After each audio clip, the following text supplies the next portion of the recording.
ସୁନ୍ଦର ତୃପ୍ତି ଅବସାଦ ନାହିଁ ଯେତେ ଦେଖୁଥିଲେ ନୂଆ ଦିଶୁଥାଏ। ଆମମାନେ ତ ସମସ୍ତେ ଜାଣିଥିବେ ମୋ ସାଙ୍ଗମାନେ ତ ସେଇ ସୁନ୍ଦର ଜିନିଷ ଖୋଜିବା ପାଇଁକି ସେଇ ସୁନ୍ଦର ଜିନିଷ ଦେଖିବା ପାଇଁକି ମୁଁ ଚାଲିଲି Sikkim. Hello friends, welcome back to my channel Swagatika Mahanti channel. तो आम सिक्किम जावाई कि मु प्रथमे कलकता जाइली। कलकता बस नहीं कि मुझे सिलीगुड़ी। तो कलिकता बस रे नाइट बस रे जाइलु। तो नाइट बस रे जाइकी आम सकाळ 6:30 सुधा पहुँची जाइलु सिलीगुड़ी रे।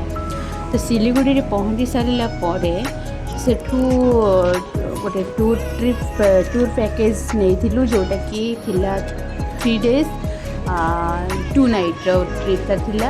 तो सिलीगुड़ी पहुँची सारा पर आम शेयरिंग रे जाइलु कैब बुक करके। तो से आमको कैब बुक करके गला बेलू 5-6 घंटा लगिला।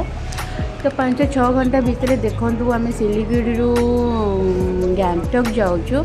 तो सिलीगुड़ी गैंगटॉक जावा बाटर देखु दृश्यटा केते सुंदर देखा जाउची। आउ सेपटर जेतिक सब सीनरी देखु आमर पहुँची सारूँ आम गैंगटॉक पाखापाखि हो गलुनी। तो गैंगटॉक पाखे देखु आमर पहुँची गले आम MG रोड थी।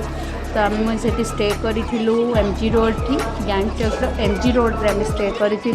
देख यहाँ MG रोड गैंगटॉक तो बहुत सारा लोक बहुत होते जोटा कि आपड़ देखिपे। तो गोटे भलसे शूट भी करें। तो आम पहुँची गलु। तापर नेक्स्ट डे रे आम स्टार्ट है ट्रिप।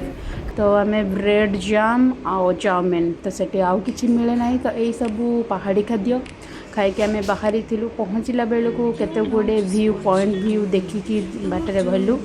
तो ता मध्यरु गोटे थिला 7 सिस्टर वाटरफॉल। तो 7 सिस्टर वाटरफॉल देखिलु। 7 सिस्टर वाटरफॉल पर गोटे गोटे व्यू आम देखी जाऊँ। देखु केते सुंदर है पहाड़ सहित झरणार जो अपूर्व सुंदर अपूर्व दृश्य आपन को आ कोठी से केवल पहाड़ अंचल देखा मिले जो गोटा कि आपण सीजन हिसाब रे जीवाकू पड़े। तो आम तो सेमिति सीजन हिसाब रे आसी नथिलु।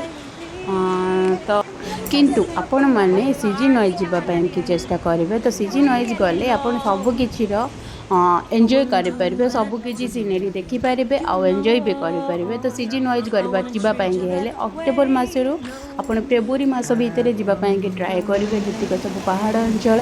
तो मुझे छोट वीडियो सबकि मेकअप करने चेष्टा करी। तो भूल थिले आपन सेटा को मैनेज करें।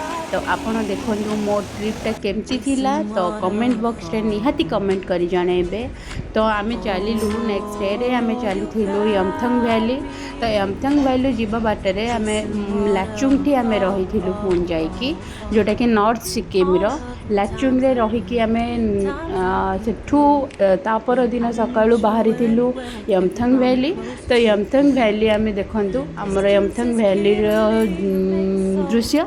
तो यमथंग वैली रे आम सबू देखि सारा पर आम तापर यमथंग वैली पर्यंत आम पैकेज रे थिला जोटा कि आउ तार आगु को आमर पैकेज रे नथिला। तो 0 पॉइंट जीवाई कि आमको एक्स्ट्रा पे करने को पड़ता। तो आम 0 पॉइंट जीवाई आम एक्स्ट्रा पे करूँ 500 टंका। तो पर हेड आम 500 टंकार यमथंग 0 पॉइंट जाइलु। तो 0 पॉइंट जीवाई हेले आपन को ऑक्सीजन नवापाई के पड़े कारण सेठी ऑक्सीजन रे शॉर्टेज थाए। तो आपण को केयरफुली आपण को सेफ्टी को देखिकी आपण 0 पॉइंट जाई परिबे। और हाँ सांग मैंने वेरी इंपोर्टेंट जिनस जोटा कि आपण सिक्किम जावाई कि हेले आपण को परमिट दरकार पड़िबो। तो आपण परमिट नहीं कि जिबे। तो तापरे आमे कौन करिथिलु रिटर्न करिथिलु पुणी से लाचुंग को आसथिलु।